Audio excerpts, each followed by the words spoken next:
There are a lot of different ways that you can frame a Boren award around both your academic interest in particular regions or languages or even non-language subject matter, but also in developing a career, particularly with the federal government. So as you can see on this slide, it indicates language, culture, and service are the three pillars. So the first two are kind of the program design, and then the service is paying it back by working for the federal government for at least a year, but ideally longer careers. So I will talk about that in this presentation as well. I myself worked for the State Department for a little over 8 years, so this was a great preparation for that, and I can say that for any of you that are considering working for any of the big internationally focused agencies of the federal government, this will give you an inside track on those careers.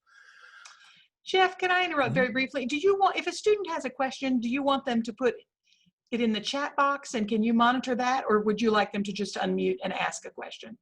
Well, if one of you can monitor the chat box in case anybody wants to type it in that way, they could also unmute and ask the question. I'm okay with that. I think people know how to use mic discipline these days.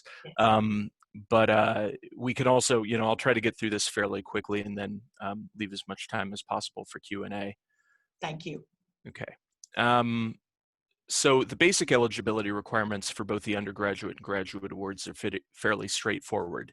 You do need to be a US citizen at the time of application, but we have a lot of people who receive this award who are naturalized citizens of the United States. So if that describes you, as long as your naturalization certificate is dated before our application deadline, you can apply.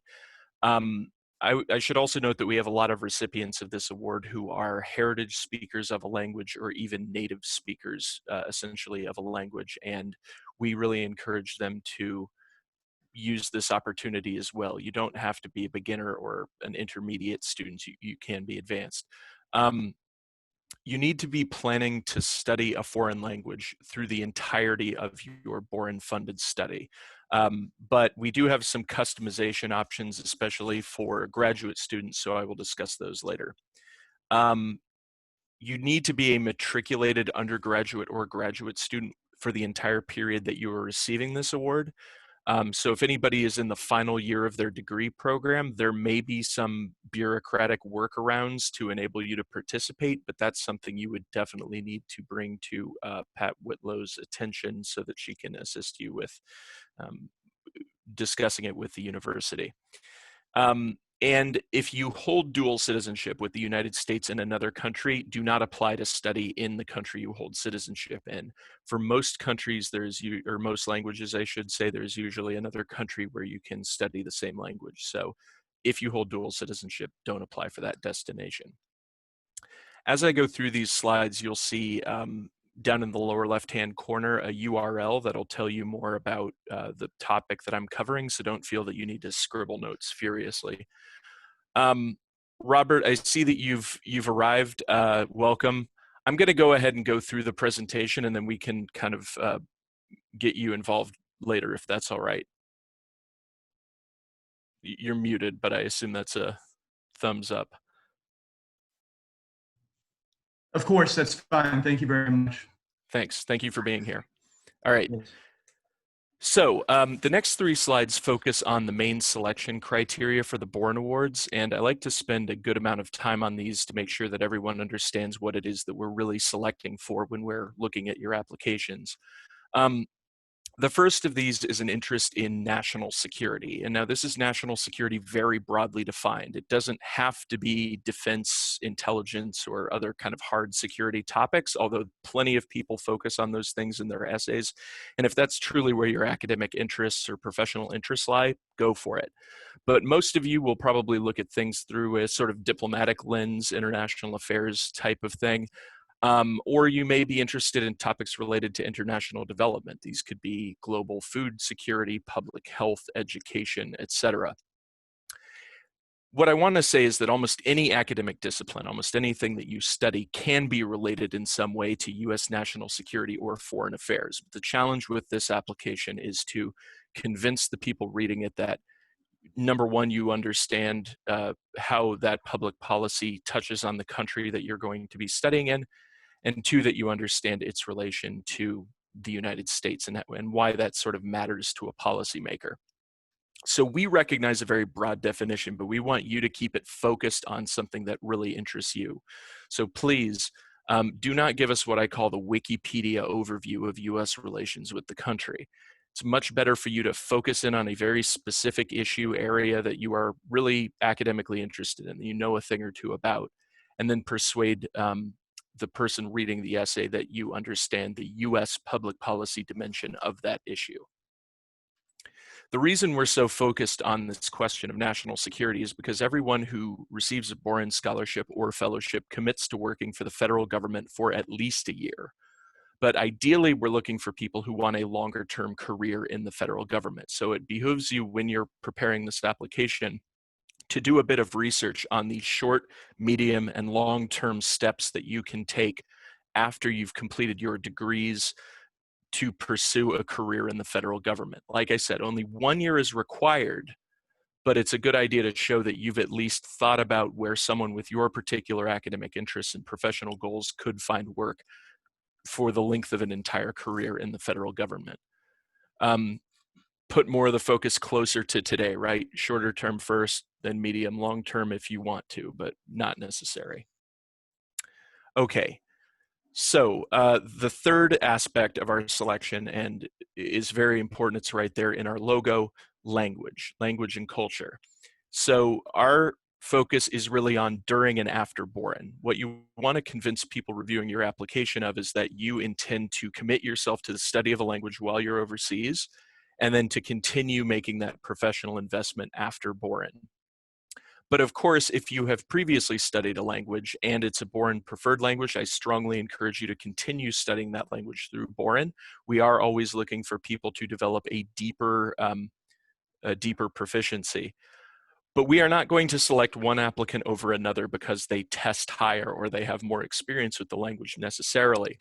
We're going to look and see whether they have picked a program that's appropriate to their level.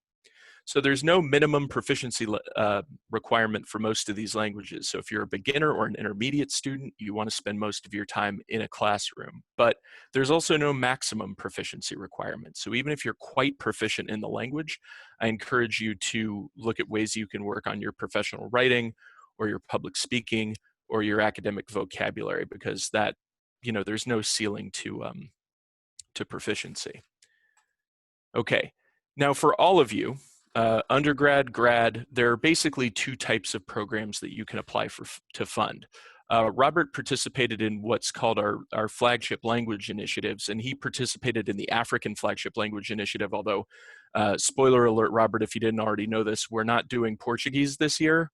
No kidding. But for those of you who are either A, interested in Portuguese, that is still one of our preferred languages, and we will talk about that later when we discuss self-designed programs. But most of these language programs also accept people at the beginner level. What the flagship language initiatives do for you is they give you an intensive domestic summer of study at a US university, followed by a fall overseas program of intensive language study in the same language in an appropriate region. You end up at the end of these programs with a transcript from a US university with, it varies from program to program, but it's about 20 credit hours of language credit from that university, which may or may not transfer back to UK, but you can certainly use it if you're applying for graduate school down the line. But for most of our languages, the really popular ones like Mandarin, Arabic, Japanese, Korean, and now Portuguese and Russian, people are applying for self-identified programs. So I'll go through the flagship language initiatives first and then talk a bit about self-designed programs. AFLI, the African Flagship Languages Initiative, now covers 5 languages. As I said, most of our languages have no minimum proficiency requirement. French is an exception. If you wish to study French through the Boren Awards, you can do it, but you need to begin at an intermediate level in order to participate in that program. What all 5 language programs have in common is that they have a summer domestic intensive program at a US university. We're still in the process of recompeting that grant, as we have to do periodically, but we will announce the provider soon. When Robert did it, it was at the University of Florida, and it may be back there or somewhere else. Anyway, summer domestic intensive, fall overseas program in Senegal for French and in Tanzania for Swahili. For the other 3 languages, because there's not always a large number of participants, they have to find their own fall overseas programs in Ghana for Akan or Twi, Senegal for Wolof, or South Africa for Zulu. For all 5 of these languages, you can continue into the spring if you choose. You have to find your own program and you have to give us a budget for it in order for us to fund it. Robert, did you do the spring program or just the summer fall? I did continue on after Okay. fall, so I had to come back due to COVID. Yeah, very sorry about that, but you did get to do some of it. Yeah, and it was a great experience. It Okay. wasn't the end of the world, so having to come back, would have loved to have stayed a little bit longer, but I did get to stay about 4 more months. That's fortunately. awesome. So Robert, let's circle back on that because I'd love to talk to you more about your program design at the end. But let me get through this real quick, and then we can do that. No problem. All right. So another one of our initiatives is the Indonesian Flagship Language Initiative, or IFLI. This is for the study of Bahasa Indonesia, or the Indonesian language. Indonesia is the 4th most populous country on Earth. A lot of important public policy issues, literally running through the straits that go between the islands there. So very important, interesting country, and the language is surprisingly accessible compared to other Asian languages. It's not tonal. It's written in a Latin script. So people tend to make a relatively quick progress with this one. By the time you're done with your summer intensive at the University of Wisconsin, you'll go overseas and be ready to engage daily with your host family while you're in Indonesia. And then you have the option to continue into the spring there as well if you continue to study the Indonesian language. We also have SAFLI, the South Asian Flagship Languages Initiative. This is for Hindi or Urdu. I know that those are similar languages, but you have to pick one or the other to focus on for the duration of this. Summer domestic, again, University of Wisconsin. Fall overseas in either Jaipur for Hindi or Lucknow for Urdu. You may continue into the spring if you choose, but you have to find your own program in India and in a part of India where you can actually continue to study that language, because Urdu and Hindi are not spoken everywhere. And then finally, we have the Turkish Flagship Language Initiative, or TURFLI. Summer domestic will be at the University of Wisconsin. Fall overseas, we are hoping will be in Baku, Azerbaijan, but we are, of course, monitoring the situation there. Whether or not that's possible, we will go ahead with this program. So if you're interested in Turkish, please apply for this as well. Okay. In terms of self-designed programs, we have slightly different guidance for undergraduate Boren scholarships applicants and graduate Boren fellowships applicants. For the undergrads, we recommend that you take a look at the university study abroad offerings first and just see if you have anything that is either language intensive enough, or long enough to meet our requirements. You may string together multiple programs in sequence. You don't have to do it entirely through your school. You don't have to do it through your school at all as far as we're concerned. Boren does not have a credit requirement, but you will need to discuss this with your university to make sure that you're meeting all of their requirements to maintain your matriculation. There are other sites online, including IIEpassport.org, where you can search for overseas providers, but just be aware that we don't vet those programs for you, so you will need to follow up and make sure that all of the parameters and costs are as advertised.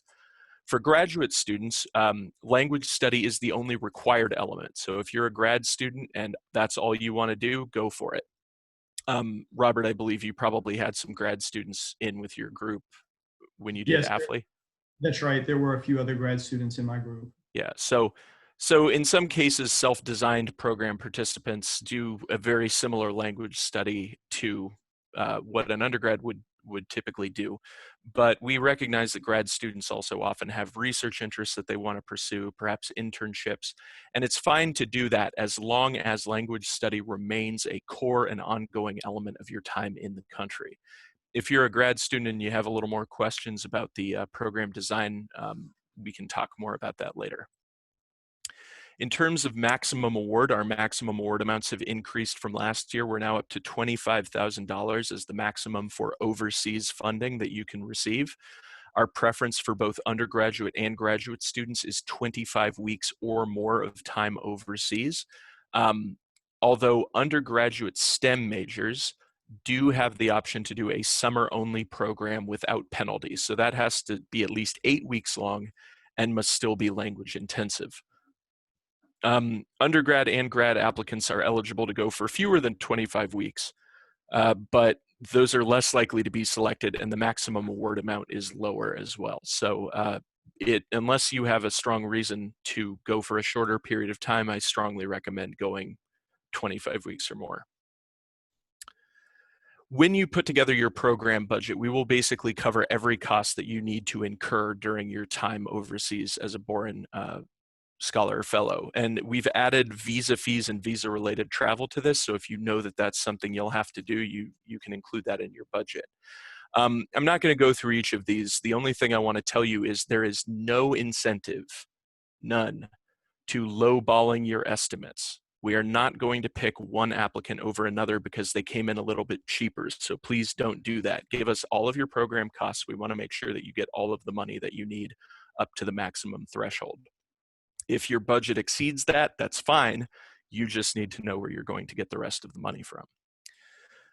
Okay, in terms of preferences for program design, we have a strong preference, as I've noted already, for 25 weeks or more of study. As you can see, undergrads and grads both gravitate toward that because we choose more of those people. That 7.3% of undergraduate scholars that go shorter term are all STEM majors, although some of the 12-week or more recipients are STEM majors as well. You can go longer if you're a STEM major, but we recognize that it's difficult sometimes to take a fall or a spring off. We also have preferences for certain countries. Here they are in green or blue.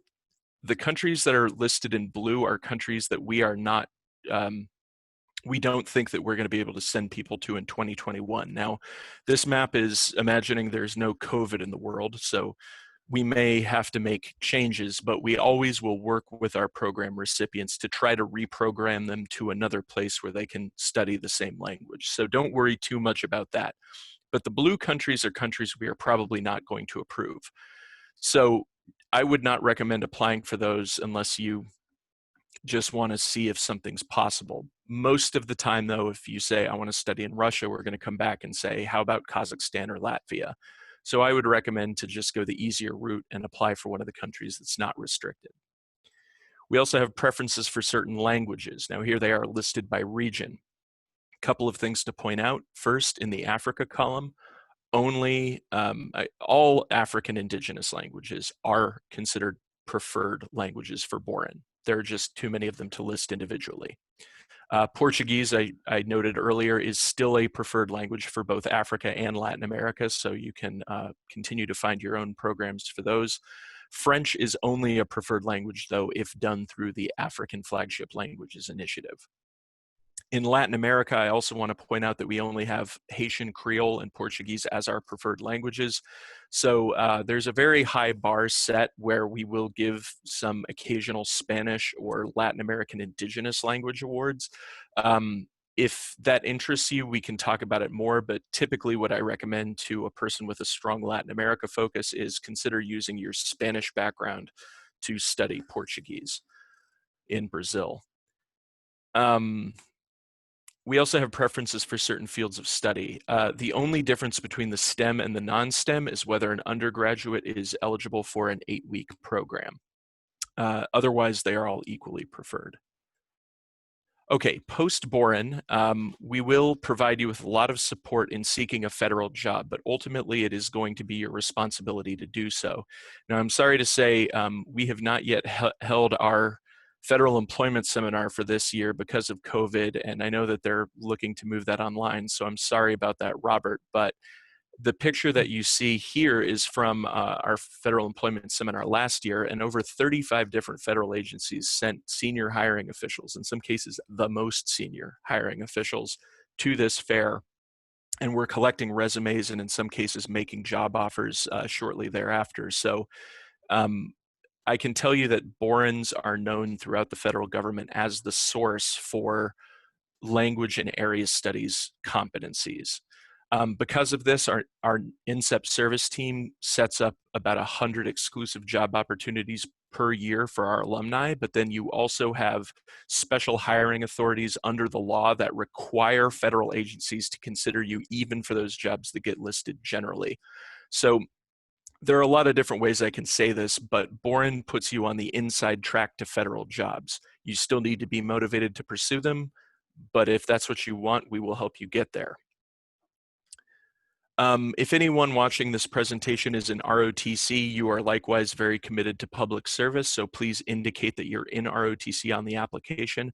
We also like to make sure that you are only considered against other ROTC applicants because it's an apples to oranges kind of comparison with civilians. I would also like to call your attention to Project Go, which is another program of the National Security Education Program specifically for ROTC cadets and midshipmen. So if you're interested in language study and you're in ROTC, look at that one as well. We have many people who are alumni of both.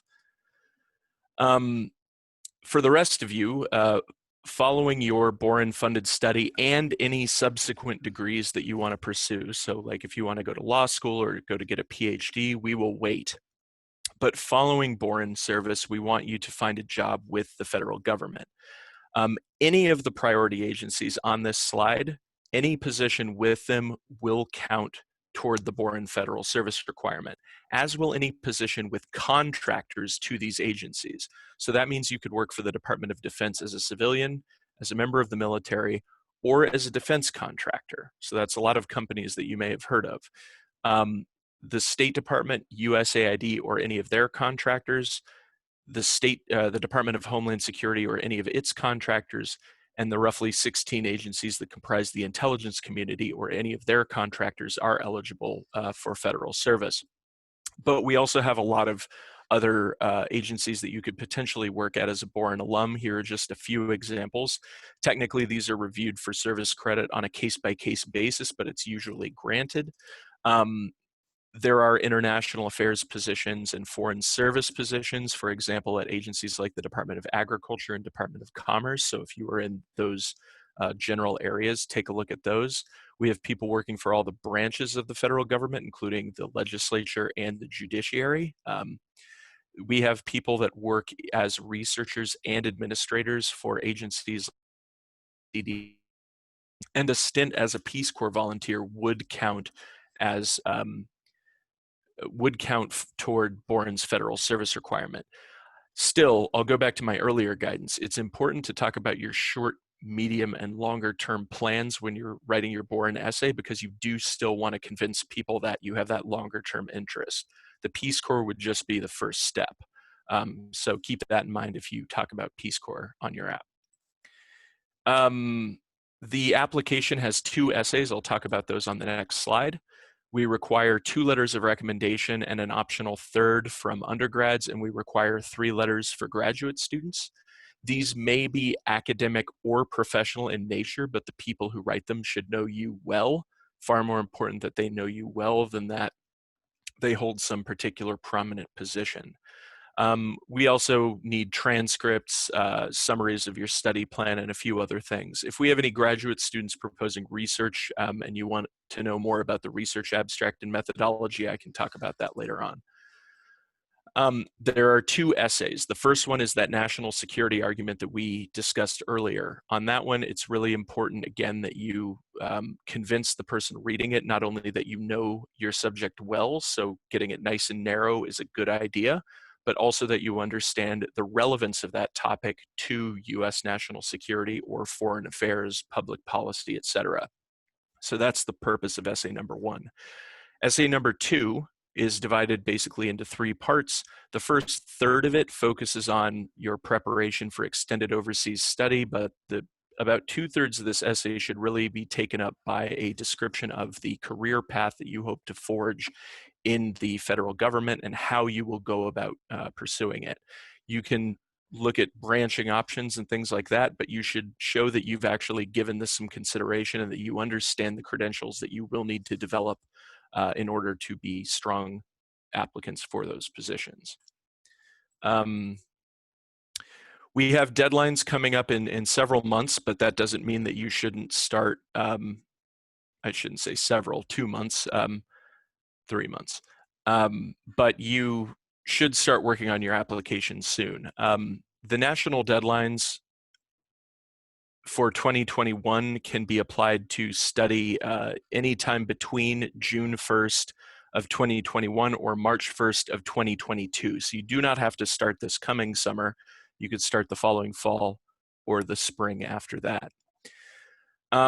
Finally, if you have any questions during this process, we encourage you to reach out to us, boren@iie.org or 1-800-618-NCEP. You should, of course, work with your campus advisors as well. They can help you on the day-to-day, but we're always here to answer any particular questions that you have about this program.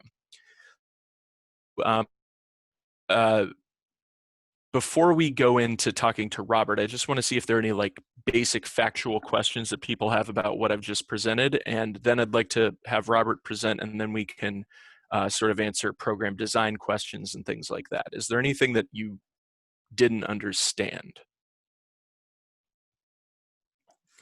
You can unmute yourselves if you'd like to ask the question or type it in the chat. Okay, I'm assuming we're okay. So let me pass the torch to Robert. And Robert, could you tell us just a little bit about how you heard about Boren and why you decided to go with the AFLI program? Yeah, absolutely. And thanks for having me here today. Very happy to come and discuss my experience that I had through Boren, which was excellent. I can't say enough good things about it. So with that said, let me go ahead and begin. I found out about the program through my own research, but Dr. Whitlow gave a presentation to the Patterson School where I'm in graduate school at UK. And when she did that, I immediately wanted to apply. So in further discussions with her, she helped me with my essays, and by reviewing them and things of that nature, that's how I became aware of the program and decided to go ahead and apply. And did you have a prior interest in Portuguese or Lusophone Africa specifically? Yes, but not in a formal way, and I didn't expect it to come about the way it did. So let me explain that a little bit. I had traveled extensively throughout Latin America while I was living in South Florida. I worked for a company that operated out of the port of Tampa, Florida. So I'd been all around Latin America pretty extensively. And through my Spanish studies and my experience with that culture, I was curious about Portuguese, of course, because Brazil is right there in South America, right? But it was through my graduate program where I became interested in sub-Saharan Africa, in particular development, economic development, and things of that nature. In fact, I did a lot of research on Mozambique in particular, but before I was even aware of the Boren program through my graduate studies. So those two kind of worked together to pique my interest in it. And I'd already traveled elsewhere throughout the world, including Europe, but also Asia and the Middle East. And I suppose just an adventurous nature of my personality or something along those lines encouraged me to go ahead and pursue this program that would take me to Africa, and it ended up doing so. Well, thank you very much. I think that kind of spells it out. Could you explain a little bit about the, where you started with Portuguese coming in and where you feel like you are now as a result of the program, and also kind of what did the transition from the summer to the fall to the spring feel like as a language learner?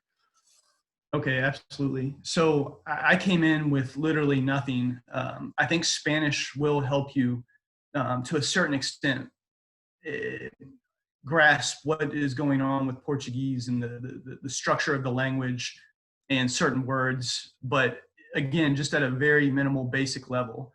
So once I was accepted into the program on my own initiative, I started really pouring into it, realizing that I was going to have this great opportunity to do so. And then it really took off at the University of Florida once I set foot there. I had a really good group that was in my Portuguese program, and we were all really encouraging. And And I can't say enough good things about this program too. For example, at the University of Florida, I'm not sure how, I would assume it's similar at the other summer intensive programs, but they set you up with private tutors. All of our private tutors, with the exception of one, were Brazilian. So they have they use different words. And of course the accent is a lot different as well. But that was very, very helpful to me. But I think it's going to be incumbent on everybody to delve into the language on your own accord, or you're going to have to want a really serious interest on it on your own in order to improve.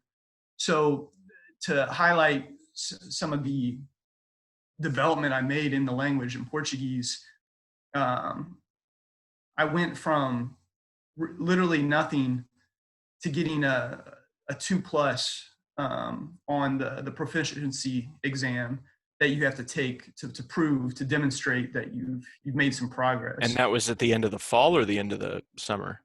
That was at the end of the program in its entirety. I think I took the test in early or mid-April of this year. Yeah. So you were just about at just to put this in perspective, you started in June at 0, did not speak Portuguese.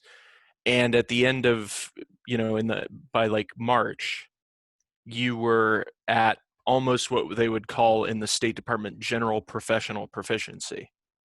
That's right. You speak Portuguese for, all intents and purposes for the most part, yes. There's still some issues that need to be resolved, and I'm in the process of doing that. Fortunately, there are Brazilians in Louisville, where I reside, who I've had the fortune to gain their acquaintance, and I'm still practicing in that, things of that nature. I should also, sorry. I'm sorry to cut you off, but just to give a little bit more perspective, at the end of the summer program, I had a 1.5 or a 1+, I think it was, in the proficiency level. And then it jumped up more after Mozambique. So typically that's just to use the parlance of language learning, you sort of hit 2 thresholds by the end of the summer. And typically those early threshold gains come a little quicker, but the later thresholds take longer to get to. And so having had the intensive focused overseas study is kind of the environment that you need to get over that. I don't know if you want to call it sophomore hump of language learning. Could I just ask you one more question, and then I do give people some time for Q&A. And feel free to leave some of this out if you want, but prior to when you applied for Boren, what were you thinking in terms of a career? And now that you've gone through it, how has your thinking about that evolved? I think my opinion on where I was going to go career-wise, it was much more narrow prior to Boren. But especially once I got to the summer program and I met all the different types of students, and I was able to glean some of their career thoughts or strategies and what they were planning to do, that informed me a bit more about how broad the opportunities really are. And now where we're at now, many of my colleagues, or the fellow students rather, they've been accepted to jobs that were not on my radar at all. And they're doing that, and I'm thrilled. It gives me a lot of hope that despite the current economic malaise throughout the world, that it's going to work out just fine for myself and everybody else who participates. I mean, Boren really goes out of their way to make sure that all the scholars and the fellows land in a good position. I also made a lot of friends during my Boren study in Jordan, and many of those people who were Americans, but not even all of them, like Canadians, French people and stuff that I met, years later I was seeing at diplomatic events and things like that. They all kind of gravitated toward the same thing. So they were a support network for each other and for me coming up as well. So it's a really great network of people. All right, I want to give the people that are watching here the opportunity to ask a question. You could type it in the chat, or Um, you know, talking to blank screens isn't as much fun as talking to people. So if anybody wants to unmute or turn on a camera, I'd be happy to take a question that way as well.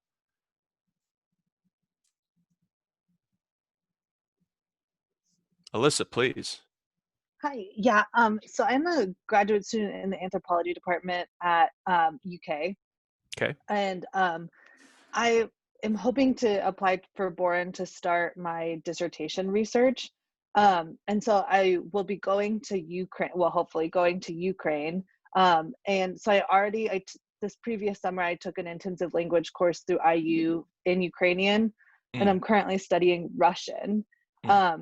But so I guess my question is two-parted. So one, am I able to apply for a Boren Award fellowship to study two languages, do both Ukrainian? Okay. No, because a qualified no. No, because we only allow you to sort of receive the award for one language, but we do recognize that there are countries all over the world that are multilingual or that have closely related languages like you have in Ukraine. Your focus, however, the coursework that you sign up to receive funding from us for should be in either Ukrainian or in Russian. The incidental use of one or the other is going to happen, but you need to decide what your academic focus is going to be. And it's okay to dabble, but your focus should be clear. Okay. And so I do plan to conduct my research in Ukrainian because there's been like a big Ukrainian movement in Ukraine. But then I also had questions about, because I want to do it for starting my dissertation research, is there like a better way to portray my research in my application? Because obviously I do want to do things professionally, internationally, in terms of public health specifically, with medical anthropology. But so I'll try to give you as clear of an answer as I can. Your application is going to have an extra component to it compared to another Boren Scholar or Fellows application, and that's going to be this research component. Nothing that's in essay number 1 or essay number 2 should seem to contradict anything that's in essay number 3, but they do not necessarily have to be completely linked. I would imagine that would you say it's fair to say that your research has some bearing on U.S. policy, public policy? Great. So really what you would do in the research abstract and methodology section is basically go, okay, here's the actual research abstract, you know what those are. And then for methodology, just be like, I am going to be collecting my information the following way, and I'm going to be institutionally supported by X, Y, Z. If you've got some sort of overseas host institution or mentor that you're going to be working with, have that person write a letter for the file that you attach to the application saying, I look forward to working with this person when she gets here. That's all you need to say about your research. Essay number 1, don't write it as a research abstract. Write it to sort of explain to a layperson, an educated layperson, what the thing you study has to do with U.S. public policy, how it impinges on it, what the effect is, what the relationship is. Essay number 2 is where you lay out a career plan. If you talk specifically about, this is not an example for you, but if you were to talk specifically about like epidemiology in essay number 1, and then in essay number 2 you said, and then I want to go work for the Department of Energy, we wouldn't understand why. So if there needs to be some connection made between what you're studying now and what you hope to do in the future, connect those dots. Don't leave that question hanging out there. But I think what you're proposing sounds very good. I think it'll be a competitive application. Using this to fund dissertation research so long as language study continues in parallel is a great proposal. Okay. Can I ask another question? Sorry. Sure. So I am, since I'm going to start my dissertation research, I am going to be applying for funding from other funders. So do I need to disclose that I'm applying for additional funding or anything like that? Disclose so that we can follow up after you've received the Boren fellowship. The one thing that we want to make sure of is that we're not paying for something somebody else is also covering. So if they were to cover your, you know, airfare and room and board, we would leave those items off of your Boren award, and then we would cover tuition or something else. So fill out the application on the assumption that you need to get all of the money we can give you. And then after you're accepted, we can work out exactly who's paying for what. Okay, great. Thank you. Hi, doggy. Do we have any other questions from the group?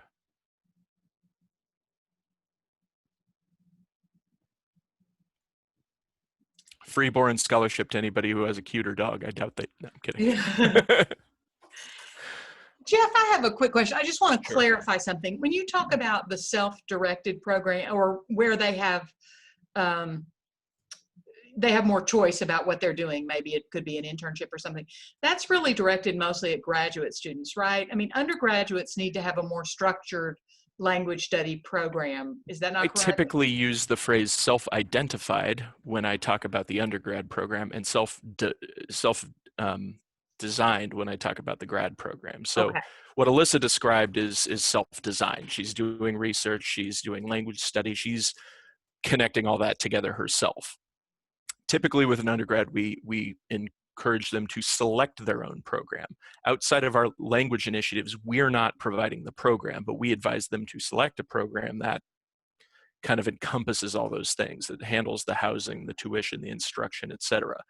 Occasionally, you'll get an undergrad who is either following up on some prior overseas study or has other academic connections in the country that is able to do something a little looser, but it's unusual for those to be very competitive unless they really are squared away. Okay. And one other question for the undergraduates. If we, sometimes we don't have an adequate study abroad program in the area where they want to study or the language they want to study. We don't. And sometimes they will find a program, or even sometimes it is a UK program, and the student will say to me, basically their language study is going to be just one class out of several classes they're taking. Okay, that's what I wanted to address with you. Yes. I think some students sometimes think that's enough, and I often try to make the argument that it's not. But could you talk about it? Your argument is correct. It's an excellent argument. It is not enough, and so we resist giving a specific target number of hours per week or whatever in language study, but a decent rule of thumb, honestly, is 20 hours per week. That is quite intensive language study. That shows that you're focused. Now, undergraduates who want to participate in these programs, you know, they may want to go along. They may want to have some classes with the rest of their cohort. They may want to take a particular class that's taught in English while they're there. That's okay. We understand that, you know, the options are not always there for undergraduates, or that they want to participate in kind of a broader study abroad program. But what I would recommend that they do in that situation is negotiate with the program provider to see if they can shift the balance a little bit in their case. Instead of offering three courses taught in English and one taught in Mandarin, for example, see if you can shift the balance to 2 and 2, or even better, 3 and 1. Okay. Usually a provider, a school that has language instructors and stuff like that, can make those arrangements. They know people, they've got classroom space, they could do it. And if it costs a little extra, put it in your Boren budget. Excellent, thank you. So I think what you're saying to the students is, it is okay to go ahead and reach out to those programs and talk to them in advance and make negotiations. I think sometimes students don't think they can do that, and you can. You absolutely can, yeah. I mean, just to use my example, and this is, people say, look, this program is in another country. I'm going to have trouble getting in touch with them and stuff like that. I set up my overseas language program in 2005 via email and a website. Schools in Jordan did not have great websites at that time, but they answered those emails And I got all the information I needed. And when I arrived there, I found that it was more or less what was advertised. And, you know, where we had some issues, we worked them out pretty quickly. So it's always a good idea to talk to these schools. They're looking for students. They're happy to have you. They're happy to make accommodation. Robert, did you, when you were in Mozambique, how did you arrange your post Boren program, or post athlete program, I should say? Well, like you, I initially set up with a language school for the post athlete program that was in Mozambique. So after that was done in November, to begin with that program, it was a language school, and there were several in the capital city where we were based in Maputo, and that was my initial plan. However, after living there for several months, I made a lot of really strong connections with our tutors, our private tutors who we had while we were there in Mozambique, and I decided to go ahead and pay them to be my private tutors. There were two of them. And I should say, this is just to kind of generalize this. We do have situations where somebody gets in country and maybe they're supposed to be there for a year and they start in one program, but then they meet a bunch of other students and find out, hey, there's this other school across town that actually people seem to like better. Maybe I'll do the spring semester there. They contact us, they say, hey, I'm thinking of making this change. And as long as it's basically the same program, right? As long as they're still intensively studying the language, we almost always let them make that change. And that's exactly what I did. I contacted Shireen, who was our point of contact for the athlete program, and she just wanted the details on what the tutoring would encompass. She just needed to know all that, and after I wrote that up and sent it to her, she approved it within a few days, and that's what I did for the remainder of my time there in country. Awesome. Do we have any other questions from the group? I see a lot of people that have continued watching, so some of this must be interesting.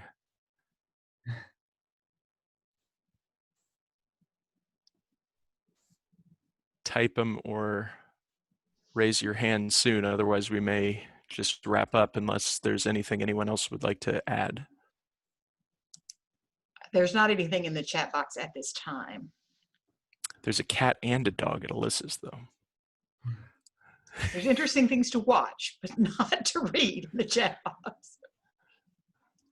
I would encourage all of you who are on this call, if you're interested in Boren and you're a little too shy to ask a question right now, but that you do reach out to me so that I can talk to you about getting started and the ways that we can help you put your Boren application together. So it's not too early to start thinking and writing and talking to the Competitive Awards Office. Amen. All right, well, seeing as there are no other questions, I just would like to thank UK for organizing this and Robert for joining us, and best of luck to you on the next step in your career. Thank you so much, Jeff. I appreciate that. Yes, thank you, Jeff. And thank you, Robert. It's really nice to hear that you had a good experience on your Boren. It's nice to see you. Likewise, absolutely. Thank you. We had somebody ask for the recording. Please follow up with your campus representatives, and I'll forward them along the names of the registrants so that they will email this recording out to people. Thank you. And we will put the recording on the website so that people can access it.